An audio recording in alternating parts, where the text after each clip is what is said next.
Broadcasting live. It's America's longest running talk show on computers. It's Computer America, bringing you the biggest names in technology with guest interviews, new products, and your emails. Listen live at computeramerica.com on any device around the world. Email the show at live@computeramerica.com or find us on social media. Be sure to check out our website for contests, giveaways, show notes, live video stream, podcasts, and more. You're listening to Computer America. Hello and welcome into the Computer America Show. We are the nation's longest running, nationally syndicated radio talk show on computers and technology. Thank you for joining us. I'm your host, Ben Crossman. I hope all of you had a wonderful weekend as we, kind of get things started here with Computer America. We are going to, of course, take you out of your workday. And hey, we're going to have a lot of fun doing it because we have a great show planned for you where we are talking to a company called Brilliant, and we have a link to their website in the show notes at computeramerica.com. And today we're going to talk everything about, their product in particular, as well as the idea of a smart home. What does it mean? Where's it kind of going? What does it do now? Hey, it's going to be a lot of fun as we talk to our guests. But a couple of things to mention, including, like I said, computeramerica.com. Show notes will have everything that you need to possibly know about today's show. So a link to our guest website. Later on when we do computer and technology news, we'll have sources for all of our articles, things like that. Everything will be in one place. And while you're at our website, be sure to sign up for the Computer America social media contest brought to you by Logitech, where we give away a prize every single Friday live here on the show. Also, be sure to check out the live video stream, which is also found at Computer America. So, with all that being said, why don't we go ahead and just get things kicked off here with our guests. So, again, joining us, a company called Brilliant, and we have Mr. Aaron Amy, and he is the CEO of the company. So, Aaron, welcome onto Computer America. How you doing? I'm doing great, thanks. Thanks so much for having me on. Our pleasure, our pleasure. And by the way, great name. I have a brother named Aaron, and also a smart guy. So, I guess it runs in the name. Well, it took me a while to decide on that name, but I'm happy with it. Yeah, that's great. I hear most people's parents give it to them, so very cool that you got to choose yours. But with that being said, why don't we go ahead and start at the beginning and tell us a bit about Brilliant, how, kind of when did this company start, and how you found yourself starting, this company. Sure. So it was about 2.5 years ago, and I had been previously the founder and co-founder and CTO of a company called Shopkick, which is the #1 mobile retail application. And we had a liquidity event there, so sold the company, and I was taking some time off and trying to think about what I wanted to do next. And at the same time, I was doing some home renovation. And I had heard a lot about smart home technology and had been really interested in it, but it had always been very hobbyist stuff before. But in putting in a new generation of home technology in my house, I realized two things pretty quickly. The first is that it's gotten pretty good. It's actually useful in a lot of areas. And second, that as you put several different smart subsystems into your home, the experience of using your home really degrades, and it starts to become rather unpleasant to interact with because you've got this phone full of apps that are all sort of disassociated from one another, and it's unreliable. It's not a unified experience at all. And I developed a point of view that the smartphone is really the wrong mode of control when you're sitting in the home and you want to control it. It's great for when you're looking for remote access or something like that. Mm-hmm. But it's kind of terrible when you're sitting on your sofa and you want to dim the lights or you want to lock the door or something, and you have to go get your smartphone or authenticate yourself to it and launch an app and navigate some menus. And, it's much more natural to just interact directly with the home. And I felt like that was really what was missing, was something that would unify all of these different smart home technologies and give you a way of just interacting naturally with your home. Yeah, so a lot to kind of unpack there. We of course have a video portion aimed out there. We highly recommend. We're going to be showing off your product video that you have up there on the website. Just real quick, why don't you explain to everyone out there just listening to the radio portion? Talk about kind of what you developed here, because I'm kind of looking at it, kind of a wall-mounted tablet. It looks like there's two sides to it. What did you end up actually coming out with Brilliant Control? Yeah. So in thinking about this, we realize what you want is an ambient computing capability. You want anybody who's in the house to be able to use it, because weirdly enough, what I described before with your smartphone is the best case scenario. That's if you're the homeowner. If you're a house guest, you can't use the house at all because you don't have the right apps. And so we were thinking about ambient computing. How do we make this accessible to everybody? And we knew that it had to be built into the house somehow, and we knew that it needed to be available all throughout the house. And as we were thinking about different places that would be the right place to put a smart home control, the light switch just was something we kept coming back to, because there's one in every room, and it's already the most used home interaction point. You're already using light switches more than any other home control, so it's easy to add new functionality to it, and it's got power running to it, so you don't have any problem with replacing or recharging batteries. And lights are actually one of the main things that people want to make smart, so you need to replace the switches anyway. So what we built was a smart home controller that replaces a standard light switch, uses the normal wiring, and it gives you a touch screen, so you get touch control over everything in the house, and it also has microphones, so you can control things in your house by voice as well. And because you can put this in any rooms that you want it, that's just something that's available everywhere throughout the home. And I guess, recently did some, pretty heavy home renovation here as well. And light switches, not my favorite thing to do, but the actual, kind of installation, taking one out, putting a new one in, I got pretty good at, just the old analog, kind of flippy switches, but, or I should say rocker switches, because that's what's in now. But I talk about the installation process. I see here that, with the video, part of what made smart homes, I'd say in the late 90s, early 2000s, if you could even call them that, they were a pain in the butt to not only set up, but to install. You had to run cables throughout walls. You had to make sure everything was plugged into this massive brain-like, kind of central control system. Has smart technology kind of gotten easier to install? And talk about the install process with yours. Yeah, so a couple points raised there, really good ones. The first is it's a little bit of a tale of two markets when it comes to smart tech. So there's this high-end home automation market, which are companies like Crestron and Savant and Control4 and so on. And these are systems that you'll typically pay $100,000 or so to put into your house. So they're not exactly mainstream products that typical consumers are buying, right. But they have exactly the model that you're talking about, where you run low voltage wiring everywhere. Your light switches are no longer light switches. Now they just communicate over Ethernet back to a central server room where you've dedicated a whole closet to a server rack, and it's all integrated. It's a very closed kind of a system. Very difficult to configure. If you want to, program a new scene, you literally have to, call an expert into the house, and they'll charge you a few $100s an hour to program it, because it's not user configurable in any way.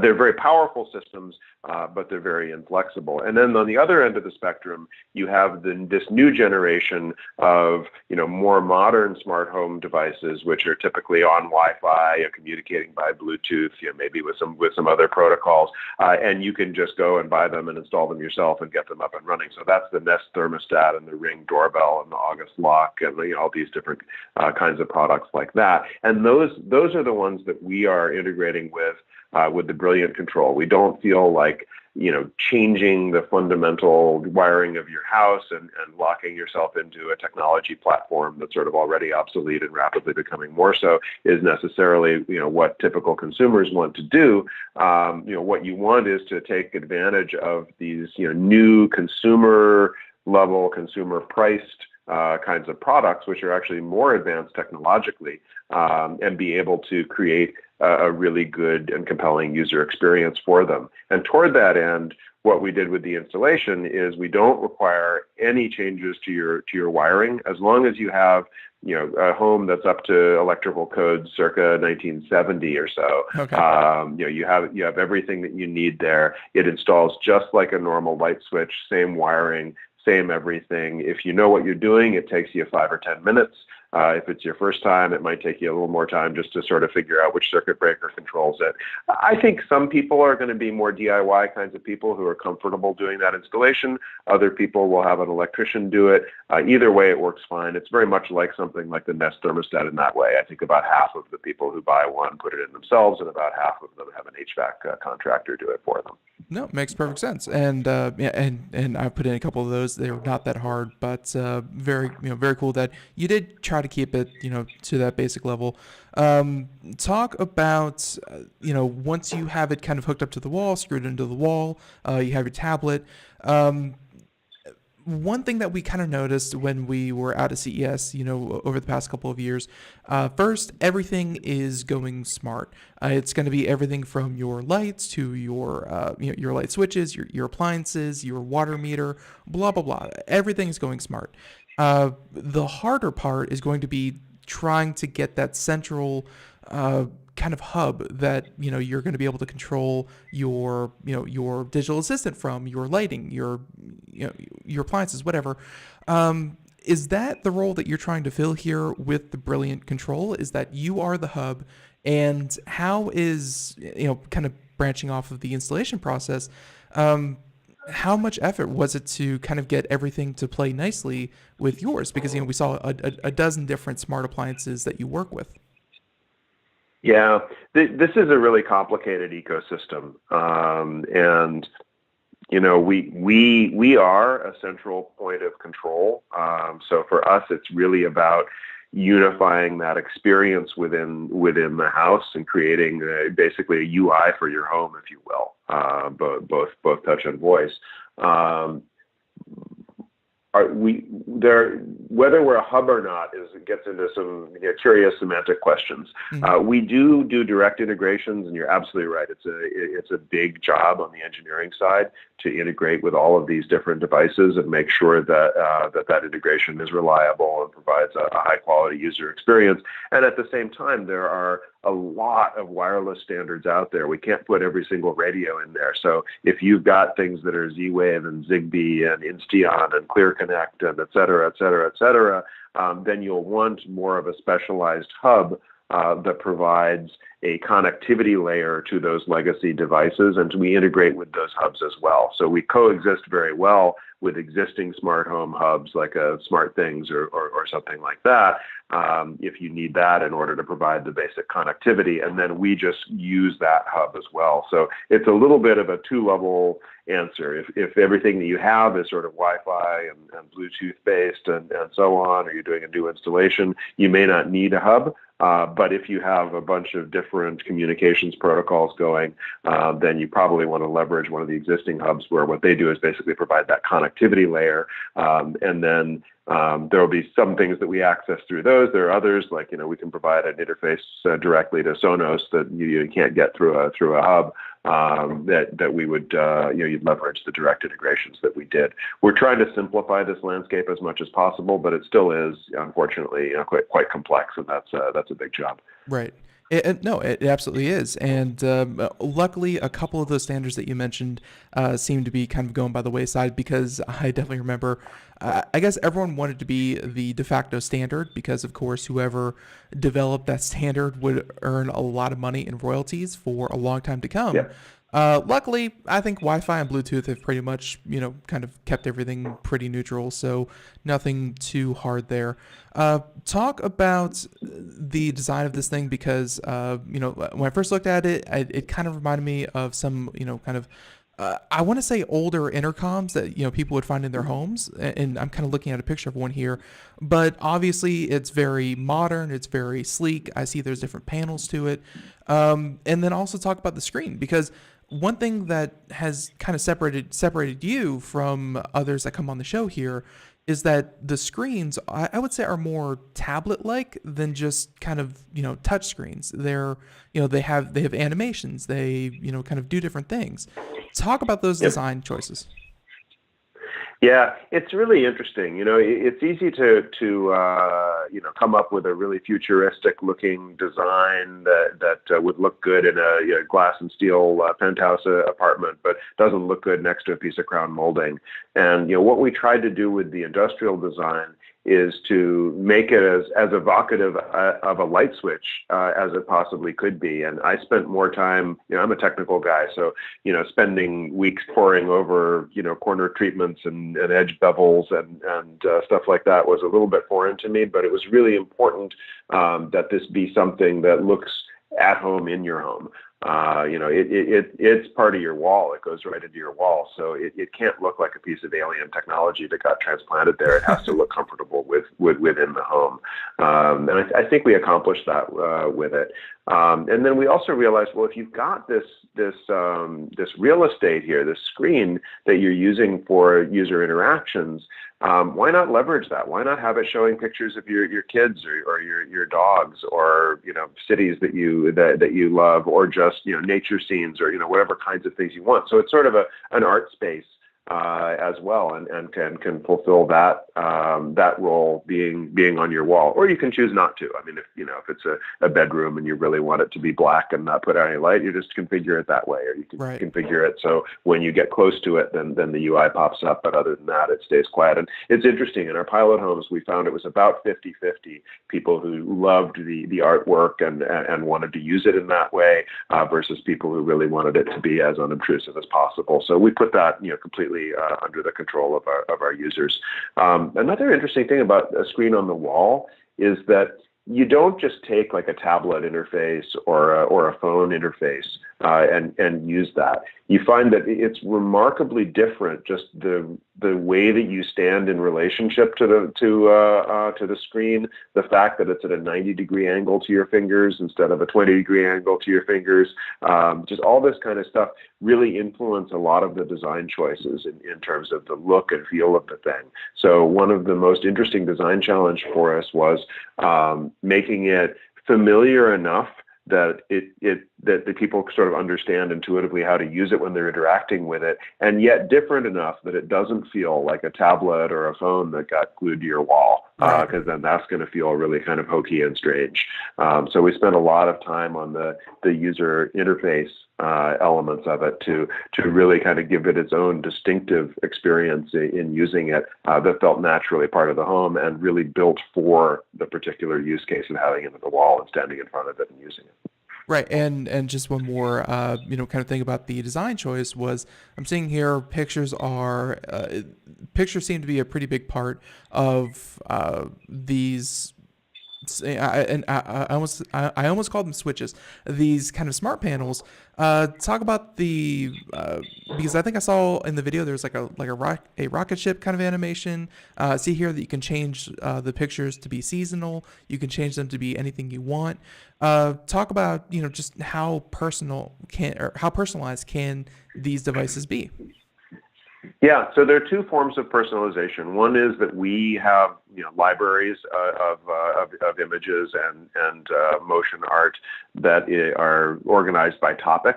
And you can customize each individual control to say, give me nature scenes or give me cityscapes or whatever. And then the other one is that you can actually add your own pictures in there, and that's where putting pictures of your grandchildren or something like that really comes into focus. So you can either just do a kind of light personalization. This is the kind of thing that I want to see, or you can go all in and use it as essentially a digital picture frame for your own art. And I think both of those are really interesting use cases. Right, perfect. So, and one thing I guess I've kind of glossed over, always like to mention this with smart devices, Security. Security is a huge thing, and I think it's one of, or it used to be. I'm not sure. I haven't really polled people lately, but it used to be one of the biggest concerns. I remember when Amazon came out with their Amazon doorbell or whatever. People were concerned about letting the Amazon guy in their home. Smart Absolutely. technology is more than just, a lockpick. Now you're opening yourself up to everyone on the internet that can find your device. Talk about security. What have you done to kind of secure things, and is that still a legitimate concern that people have? Yeah, well, first off, it's absolutely a legitimate concern because the track record of the technology industry in general is not great when it comes to securing things. And yeah, I mean, we saw the botnet that compromised hundreds of thousands of webcams mostly, and we've seen routers compromised, all sorts of stuff. And that's a topic that's near and dear to my heart. I actually used to work on cybersecurity topics for the Department of Homeland Security, and have done a lot of work specifically in the security arena over the years. So it'd be pretty hypocritical for me to launch a device that wasn't itself secure. It comes down to not one answer, but many, many answers. One is to use appropriate, secure encryption, to think carefully about authentication techniques. And one of the big topics for us is when you're bringing a new Brilliant control into the home, what is the protocol for joining an existing network of Brilliant controls and getting authorization for that, and ensuring that it really is the homeowner that wants this to be joined. A whole host of topics, and then another big one is just staying on top of security updates and having your device be online and be over-the-air updatable. So as security patches become available for an operating system and so on, that they get applied expeditiously, and you can ensure that everybody's up to speed. And then there's sort of monitoring on the devices, and it's a whole range of topics. And it's no wonder that consumers are a little bit schizophrenic about this, because it is so confusing and so contradictory. And in a lot of cases, you just sort of end up having to say, do I trust this company or not? If I'm going to bring them into my home.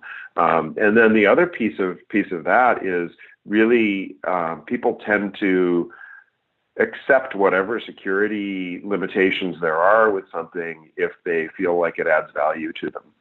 So you hear a lot. You mentioned, people being worried about the Amazon doorbell, and clearly that's cause for legitimate concern. And at the same time, people also will talk about the Echo or the Google Home and say, what, a microphone that's always on in my house? What if the Russians start listening in on me or something? And what's interesting is, if you think about it, you go, well, yeah, that's terrible to have a microphone in your house that's connected up to a programmable device and can always be on.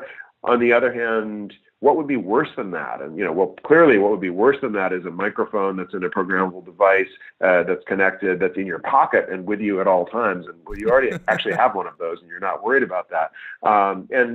So I think that, what you find is people are expressing a lot of concerns about things when they're not sure what value they offer, because, you sort of go, I don't know, why do I want an Echo? That doesn't sound like something that I need in my house. And besides, that microphone, no way. But as soon as you realize the kind of value that you have in having one, then you'll sort of rationalize that away, for better or for worse. In a lot of cases, there are legitimate security concerns to this, and, making sure that consumers are following good practices with passwords and so on is something that the industry hasn't done well with either. Just to try to make sure that these aren't easy points of attack into the home. And part of this, and by the way, to answer your rhetorical question, what's worse than having a device that is constantly listening? I guess the worst alternative is having to get up from the sofa to turn the lights on. That would be what is worse than the Chinese listening on you. But no, it's this idea that a lot of these devices, not picking on anyone, it's just the nature of manufacturing here in America. A lot of these devices are manufactured in China, and they don't put an emphasis on security. It's, it's kind of you have something produced, it's mass produced, they make a lot of it at reasonable quality, and the default username and password are admin. And, let's face it, the end user doesn't change from admin or admin password. It's just, and so that's why you get these instances of, 1.6 billion webcams have been hacked and are being used to DDoS, the Department of Defense. It happens, kind of every day. So again, I'm glad that you have at least thought about it, but it's a point that I like to make is that, sometimes security does kind of fall on the end user's shoulders. Like, obviously you are trying to help them by, thinking of everything and, giving them all the tools, but sometimes they have to kind of take control over it themselves. One last thing about security. If I'm looking at the screen right, you may need to explain this, but there's like the tablet part for those you listening, and then there are three. This particular one had three little ridges. I assume it's some kind of touch control up and down. And then above that there are lenses. It looks like. Are there cameras built in? And is that supposed to be some kind of home security camera? Is that facial ID to see? Oh wait, that person. I've never seen that person. Sound the alarm. What purpose do the cameras serve in these kind of outlet replacements? Yeah. Yeah. So you're absolutely right. When you're looking at one of the multi-gang switches, so we make 4 different models. In a home, you'll typically look and you'll see either a light switch all by itself or a row of 2, 3, or 4 of them. So we make 4 different models for all of those different cases. In the ones that have more than one, you'll see these touch grooves next to the screen, and that's what you control. And above there, you'll have an array of sensors. And there's a motion sensor there. There's an ambient light sensor there, and there's also a camera. So a couple things about the camera. The first is that from a security and privacy point of view, there's actually a physical black plastic shutter that you can slide right in front of it. So we felt like when you're talking about a camera in the home, if it's in your bedroom and you don't ever want people to be able to look at you, just right. Close it and have complete peace of mind that no matter what Russian hackers are targeting your bedroom or not, that no one's going to get a video feed where you don't want them to. But yeah, it's used for a variety of different things. So it's used for an in-home intercom from room to room. It's used for like a nanny cam and baby cam kind of functionality where you can use it there. It can be used in a way as a sort of a light duty security system. That's something that we're not rolling out with, right. But it's certainly a potential kind of functionality. That's one of the key things about the Brilliant Control is that it's a software platform. So we roll out regular software updates every couple of weeks. And those incorporate new features and so on and so on. So it's kind of like buying a Tesla where you buy it and then you drive it around for a while and then suddenly one day it knows how to parallel park, and that's pretty awesome. And then, a year later, suddenly it knows how to autonomously drive to some extent. It just keeps getting better over time. So these are features that can be rolled out after you buy it, after you install it in your house, and then it becomes useful in new ways. And so that's the type of thing that you'd expect to see there as well. We'll be rolling out integrations with existing security systems and so on to be able to leverage the points of presence that Brilliant gives you all through your home with whatever system you've already made an investment in there. The cameras have a lot of different value. We're not initially doing any facial recognition or anything like that, but that is a topic that we've done some experiments in, and it falls into that same category of things that we may roll out in the future. Right. And just a couple ideas that kind of come to mind. And by the way, Aaron, we're going to run into the break here. Would you mind staying over so we could, kind of finish up our conversation? Sure, I'd love to.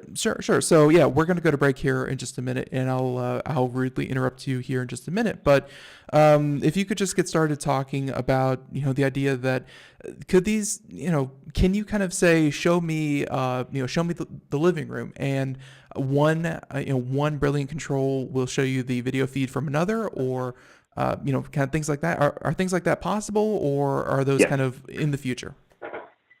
Yeah, no, things like that are exactly possible, and we have this sort of basic intercom capabilities and the ability to do that, and then we'll roll out more stuff over time, like being able to have alerts when people are in the house and you don't expect them to be, and things like this.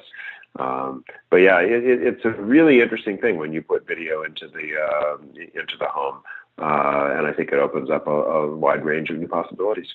Yeah, and that's what we're going to get into, because I think when we come back from the break, which we will go to in just a second here, but Aaron, when we come back, I think we'll talk about the idea of voice control, and of course things like Amazon and Google's product. I don't want to say their names because they may be listening, but those products, do they work with you?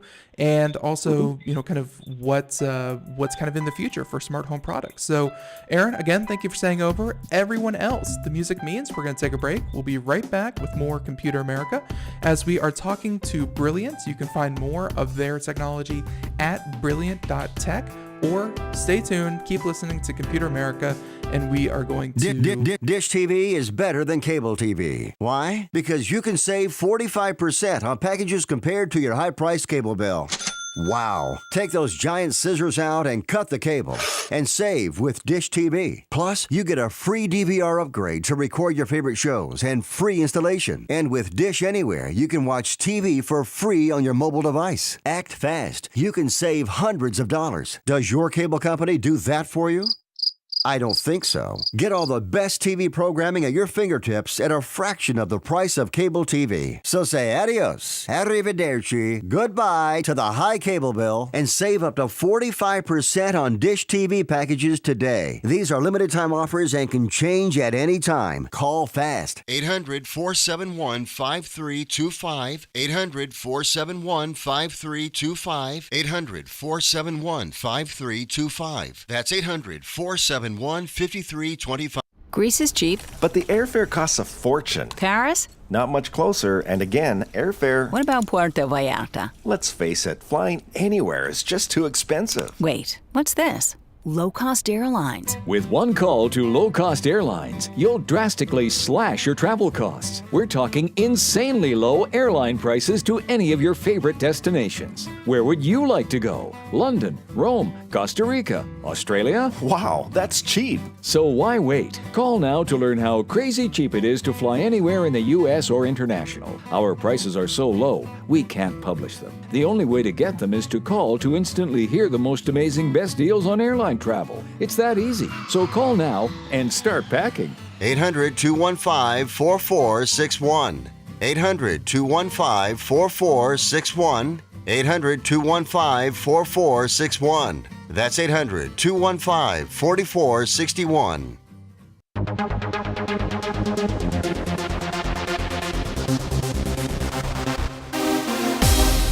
And welcome back to the Computer America Show. It is 32 minutes past the hour as we continue on here with Brilliant, and we are talking to Mr. Aaron Amy, and he is the CEO of the company. And yeah, we're just kind of getting into, I guess voice control is a little bit more futuristic than tablets. People are kind of used to that. They're still getting used to digital assistants. But Aaron, as I was saying, talk to us about the idea of voice assistants, because I'll be honest, I saw, what is that? I think a Living Glass, a day with glass. It was Corning or something like that. Like, every futuristic kind of thing is that you don't touch anything. I guess the future is very germophobic. You scream at things, you say things, and things just get done. What do you think about voice control, and does Brilliant work with voice commands? Yeah, so voice control is a really important modality in the future. It's natural for us to speak. We've evolved speaking, and we have very sophisticated communications capabilities that way. So I think it's exciting that we're finally in this era where we've been expecting for a long time to be able to talk to our computers, and there are sort of jokes in the Star Trek movies about that and so on. And it's an expectation we've always sort of had, and finally it's coming to fruition. And I think that's fantastic. I think it's important. I also think it's important to recognize the limitations of voice. There are a lot of things that visual interfaces are really much better for than voice, and voice is never going to replace them. So, for example, anything that has a lot of information to process, voice is painfully slow, and you can't sort of put your attention where you want to when something is speaking. It's just you have to listen to it in its cadence and its order, and et cetera. So, it's great for resume playing my music. It's terrible for let me look over my playlists and pick which one I want. It's terrible for show me today's news, and I'm gonna look at the ones that I'm interested in. Right? Mm-hmm. It's terrible for just tell me a news story, because you're going to be able to read it 5 times as fast as you're going to be listening to it. So it's also not that great for discovery, just figuring out what capabilities are there. If you walk into a house and it has a screen where you can access everything the house can do, it's easy to know how it is that you can control things. If you just walk into a house and there's a microphone, well, what do I do now to, close the shades in the dining room? You'd have to try a bunch of different stuff. It's also not good for things that are interactive with a tight feedback loop. So things like adjusting the volume of music or changing the dimming level of lights. You really just want to be able to sort of move a slider or touch something, having to sort of say, dim the lights to 60 degrees and then waiting to see that happen. And then actually that's a little too much. Dim them to 50 degrees. Oh, that's not quite right. Dim them to 55 degrees. These kinds of things these kinds of things are very, very time consuming and kind of tedious. And even just things that are direct. When you walk into a room and you turn the light on, the light switch is a far more efficient interface for that than a voice interface. It's just less time consuming. Well, yeah. So, and I'm going to kind of interrupt you there, because sure. I feel like where we can kind of pivot this conversation over to the future of smart homes. And my kind of thinking with this is that, Craig, longtime host of the show, and he had the same kind of idea in his head that he would never use a digital assistant to, like, let's say, channel surf on TVs. He had in his mind that it was going to be something like, channel up, channel up, channel up. You say it over and over again, and it's kind of ridiculous feeling. And you kind of raised kind of the same point with the volume. And I will say that we've had companies here on the show that are working on, they really don't like artificial intelligence, because they think it's too, Hollywood movie-esque, but machine learning. And in my mind, things like, turn the thermostat down, or turn the volume up, or, get a bit of sun in here, so the shades would only go up part of the way. That's where machine learning would kind of thrive. It would know that typically Ben likes the TV volume increase in increments of 5 or 7 when he does it manually. So, hey, we'll do it that way. Talk about the future of the smart home, because I think it's a lot smarter than what it currently is. It just has to be. And just kind of, where do you see it going? Because that's kind of where I see it going. I think you're absolutely right about this, and at the same time, a lot of what you're talking about is things that where AI is going to figure out what you typically want. But if what you want is not what you typically want, then it's not that great. And this is the experience a lot of people have had with a Nest thermostat, for example, that it'll learn something, and then when you want something different, it's a hassle to get it to do something different, because you've gone away for vacation for a month, and when you come back, it thinks you're on vacation for the next couple of days. and so, you have to also let people easily take direct control. And to finish up on the last question, you can access Alexa voice services directly from the Brilliant control. Oh, nice.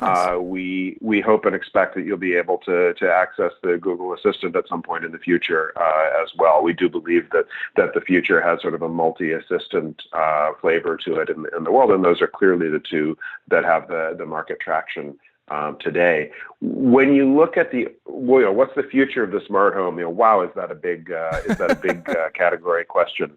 And it's like you're sitting there in 1970 asking, what's the future of computers? And to some extent, someone could see it, and to some extent, they sure couldn't. I think there's a famous digital equipment executive.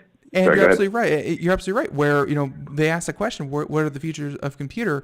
And someone said, well, one day this computer that fills up an entire room is going to fit into your hand, and you're going to carry it around. And it's like that gave you an idea, but I don't think anyone from the 70s would ever imagine an iPhone or a Samsung phone. It's even further beyond. So I understand it's wide, but as someone who's developing the technology that I'm kind of hoping comes here shortly, let's just say 5 years. Where are the great strides in smart home tech? Yeah. I see this in 3 stages in the control of the smart home. Yeah, and the first stage is mobile. So that's, you got your iPad with a bunch of stuff on it. You carry it from room to room, or you got apps on your phone, or you're controlling it. That has a lot of limitations. For example, if you have a house guest or you have kids without a smartphone or whatever, they can't use it at all, and it's also just kind of awkward and unnatural as a mode of control. The second era of smart home control is the one that we're in right now, which is it's realizing the power of ambient computing. Right now, the products that are out there, like the Echo and like the Google Home, which are providing that, are doing so with an appliance model. So you have appliances that you stick onto your counters or your tabletops, and kind of clutter up your room a little bit with these third-party devices. You wouldn't probably put them all through the house, but maybe you put one in the living room or the kitchen, and you use it there. And I think the natural next stage is for it to be a native part of the house itself. It'll migrate into the walls. It'll be something that the home itself provides. And I think the reason that I can have a lot of confidence in that prediction is that we've seen it happen time and time again. With heat, initially people would just, insulate themselves, put the bearskin over their shoulders in the cave, and then that's the mobile model of heating. And then there was the appliance model of heating, where in certain rooms in the house that you wanted to have heat, you'd put a coal-fired stove there or a wood-fired stove there, and you'd light it up if you wanted it to be warmer there. And then now we've got central heat in most homes, and you can just have an expectation that it's going to be comfortable and it's going to be controlled with a thermostat. It's part of the house itself. It's natively there. Similarly with light, it goes from carrying a candle around with you through the house to having lanterns set up that you light when you go into the room, that's mobile, to appliance, to having it built into the walls and the ceilings, and you flick the light switch on the wall and the lights go on. And we don't talk today about, I'm thinking of buying a house and I think I want it to be a lit house, or I think I want it to be a heated house. It's just a house, right? And the same thing is going to happen with smart technology, that as that intelligence becomes part of what you simply expect to have out of all of the systems in your home, it migrates into the walls. It becomes part of the house itself. That's what we're trying to lead the way with Brilliant, but there will be a lot of examples of this. And then it no longer becomes the smart home. I think the whole idea of the smart home is going to sound very archaic in future decades, because we're just going to assume that, of course, all this stuff is smart. I mean, it's just a home. And as such, you expect to have the control be part of the home. It's going to be built in. Right. It's turned that way with phones.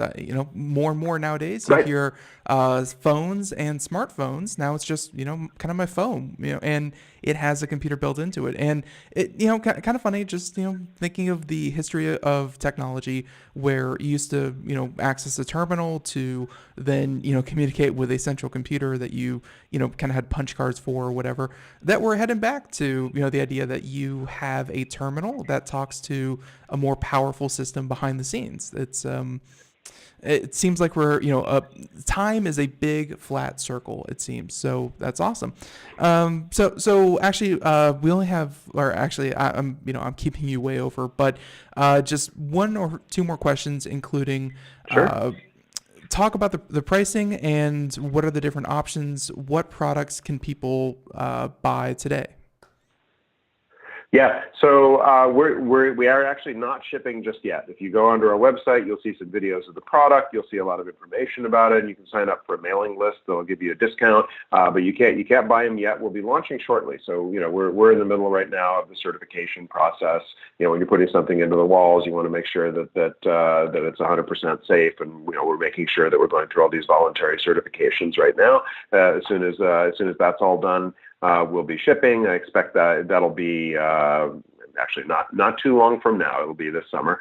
And what we have is 4 different models, depending on whether you're placing a single switch, a double, a triple, or a quad. And the pricing, starts at $249, and it goes up from there depending on how many circuits you're controlling there. So it's really quite an economical way to provide a built-in control capability of a type that just isn't otherwise available, as well as a smart lighting system at the same time. And they're also compatible with standard 3-way wiring, and they include dimming functionality. A lot of the switches that are out there actually don't dim, which I think is absolutely integral to give you the kind of lighting that you want, and also don't support 3-way. So a lot of newer homes have a lot of multi-way switches where you'll have several switches that control the same light. And we're compatible with that because we want you to be able to put it wherever it's right for you to be able to control your home all through the home. And so, being compatible with existing wiring was really important for us.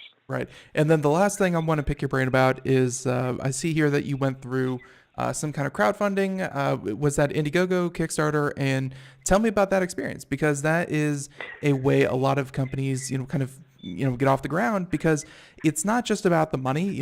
Pre-ordering is great, shows interest in your product, perfect, but it's also about the communication with your customers about kind of what they want. So talk about going through crowdfunding. How did that work out for you? Yeah, no, it was a great experience, and I think you're exactly right with the second part of what you're emphasizing. For us, it was a way to connect with people, learn what they wanted, understand what kind of messages work for them, and help them understand what we were doing. We actually didn't use it as a way to raise money and get us off the ground. We were already well funded. We didn't want to turn ourselves into a sales and marketing company ahead of time. So we did it kind of the reverse way that most companies do. A lot of companies, they just try to sell as many as they possibly can. But companies have actually gotten in a lot of trouble doing that when some of them haven't been able to deliver on what they promised. Some of them, they hit a lot of delays. Other ones just had a lot of support overhead. So we took the opposite approach. We actually announced in the press we're going to sell 1,000 units, and only 1,000 units. And then we actually sold out really fast. We sold out after just a little over 2 weeks, which was a lot faster than we had modeled. So we didn't get to learn as much about the marketing side of things as we had hoped to, but we actually learned a lot by what people were asking for. So, for example, I just mentioned that we're compatible with 3-way wiring. When we originally announced the product and put it up for the crowdfunding, which we did, by the way, not on an Indiegogo or a Kickstarter, we just put it up on our own website. So we didn't use any of the platforms. And the reason for that was that we wanted to make sure that we were understanding typical consumers, and we felt like the people who are participating a lot in Kickstarter campaigns are probably a little more tech savvy and not average consumers. And so we wanted to get as honest a read on this as we could. But we had announced it as not being compatible with 3-way wiring, and we got this overwhelming flood of people saying, hey, I want to put it here in my kitchen, but that's a 3-way switch, and there's no way that I can use it this way. And we realized, this is really important. It's actually quite hard from a technical point of view with a dimmer to do a 3-way, and it's expensive. You have to add hardware components into it and so on. But we realized this was really important to reach people, and there were a number of other things like that we learned by doing that, and we wouldn't have known how important it was to people without going through that experience of offering it and providing support for it and so on. So it was really, it kind of hit the sweet spot where we learned a lot about it. We also learned, for example, what colors people were ordering, what ratios people were ordering, the singles, the doubles, the triples, and the quads in, and that helped us a lot with our manufacturing, forecasting, and so on. Because one of the things about a hardware company is you have to decide ahead of time what you're going to build and how many of it. Right. So if we didn't understand the right ratios there, then we'd end up with shortages, and people wouldn't be able to buy what they wanted, or we'd end up with too many built, and it would be a financial issue. So it really helped us understand what we should be building and how to connect with consumers over it, and it was a really great experience. Right. I mean, I have no hand in manufacturing, but I can imagine things like, maybe buying one of those three, the one with the 3 different controllers in it. You maybe buy that just for your foyer, one place in the house, and then you buy a bunch of singles for maybe bedrooms and things like that. And, you need a lot more of one than the other. Like little things like that, I'm sure pop up, and hey, you really get to identify it. So, but with that being said, Aaron, I will say that this has been a lot of fun talking to you. You seem honestly very, very knowledgeable in this space. And, I'm not sure if this was your first smart technology kind of business that you've started, but this is definitely an interesting one. So I want to say thank you for coming on to Computer America and telling us about it. Well, thank you so much. I really enjoyed being on, and it was my pleasure. Thanks. All right. So everyone wants, actually, I'll let you have the last word. If people want to find out more, where can they go? They can go to our website at www.brilliant.tech.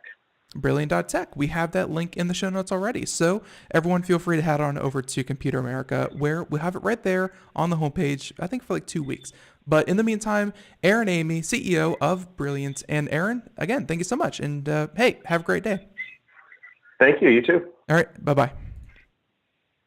All right, everyone. So there he goes. And yep, just disconnected from him. We are good to go. And again, if you missed any part of today's show, feel free to head on over to computeramerica.com.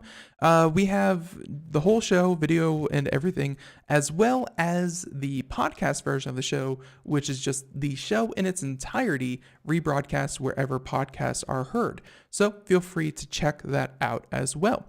But in the meantime, we are going to go ahead and move into a segment called Computer and Technology News. And this is where we cover everything and anything new and late breaking. So, hey, here we go. Computer and Technology News brought to you by OWC.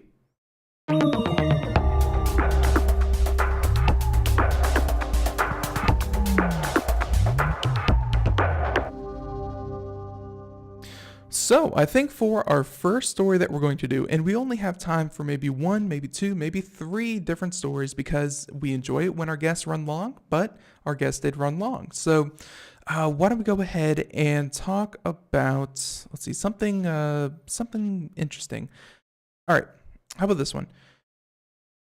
Interesting, but also important to note. And it's long been known that Apple has a very much closed ecosystem compared to Android. Android has lower barrier to entry. They don't check the apps as much as Apple does. And because of that, you run into these mass-produced, easily susceptible to malware, things like that. Malware is a huge issue as compared to Apple. But there's another worry that you have to have if your kids use an Android device. And this can be anything from a tablet to a smartphone, yada, yada. There are laws on the books that protect kids from having their data collected. And, companies such as Facebook, they get in trouble from time to time when they keep track of information that, they shouldn't be keeping track of. And this can be anything and everything from, 1 second, I'm sorry, folks. But this can be anything and everything from, collecting what they serve, how they serve, just so much more. And there's only like 3 things you can actually track about a kid. And you track their age. So if they're underage, not to track anything else. You can track their name, and you can track really kind of what device they're, I think that's about it. But, it's not a lot.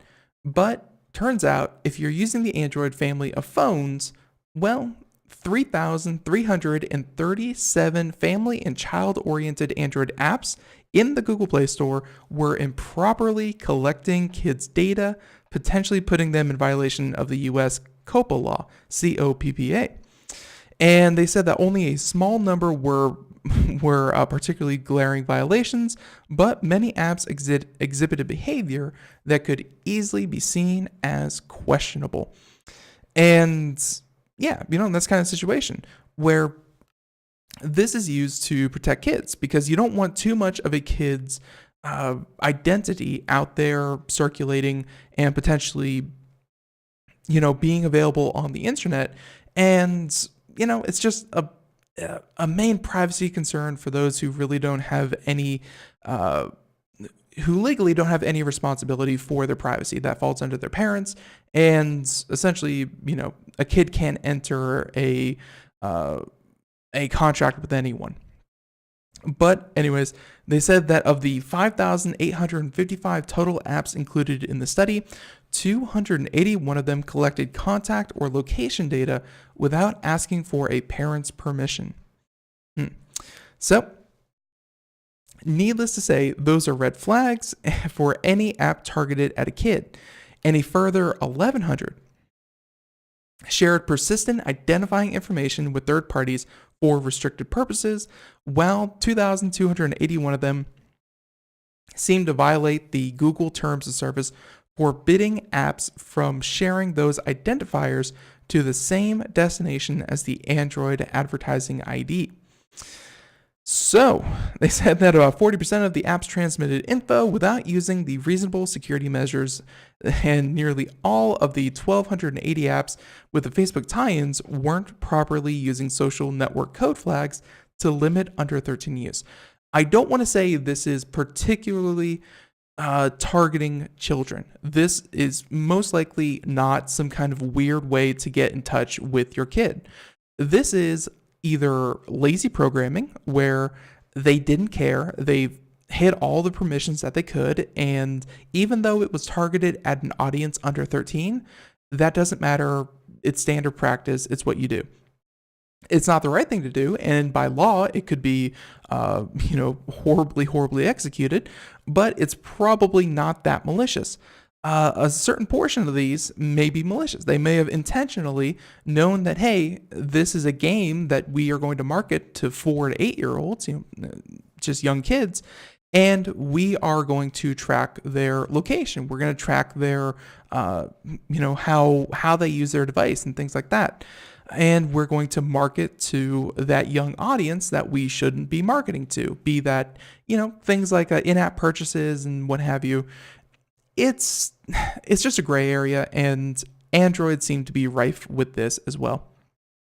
So the researchers are adamant that they're not showing definitive legal liability where these apps may be running afoul of the law, but it's up to regulators at the Federal Trade Commission to decide if they are. And without iOS data, it's also unclear how common this problem is across platforms. And so, Engadget has asked Google for, kind of a comment. But anyways, this is a child privacy concern. And it just showed that, apps just aren't really that focused on following the law. A lot of these apps, and hey, 3,000 different apps, you're scraping not the bottom of the barrel, but you're scraping a lot of apps that a lot of people probably don't even know about. And hey, just be careful what you download, read reviews, and really read those permissions, because those are very upfront that they will be tracking your location, they'll be tracking and usage and everything else in between. So read permissions, be careful. All right, so we have time for just one more story, and I thought this one was very interesting. So all of you drug dealers out there, be careful. Be careful with your hands. Wear gloves forever. Computer America isn't really in the business of protecting drug dealers, but check out this story. And this is from TechSpot, where WhatsApp, it's a popular messaging platform. A lot of people use it. Anyways, WhatsApp image of a fingerprint helps UK police secure multiple drug convictions where only part of the finger was visible. So if you're watching the video portion, we have it right there for you. You can see it. Obviously, some drugs. Maybe. No. I'm sorry. Those actually look like IKEA, Skype, whatever. But anyways, a picture was shown of only part of a fingerprint that then the cops were able to zoom in because the quality of the picture was so good. And they said that they used other evidence alongside the photo and the WhatsApp conversation, and that was enough to help convict the suspect and ultimately led to the conviction of 10 others. That's right. And it seems that the photo had been used to sell drugs on Facebook-owned messaging services. The police force also announced that they were able to prove the person in the photograph has almost $20,000 hidden in Bitcoin accounts, and the majority of which he admitted came from drug sales. So, yeah, not really shocked there. But saying that this isn't the first time modern technology has been used to catch criminals in criminal cases. But, hey, and by the way, Apple Watch's health data had become key evidence in an Australian murder trial. But yeah, stories like that, they're going to come out more and more often, faster and faster. And hey, you got to be ready for it. So everyone, with that being said, the music means that we're just about done here. Thank you so much for tuning into Computer America. If you enjoyed what we did, please feel free to head on over to computeramerica.com and yeah, give us a follow. So with that being said, we'll be back tomorrow bright and early as we continue on with the show here. So joining us tomorrow, let me get this right, straight from the horse's mouth, will be a company called Quirk Logic. And yeah, they're going to be joining us, the founder and CEO of the company. Folks, until next time, 4 p.m. to 5 p.m. Eastern, Monday through Friday. Everyone, have a great day. Thank you so much. And yeah, later.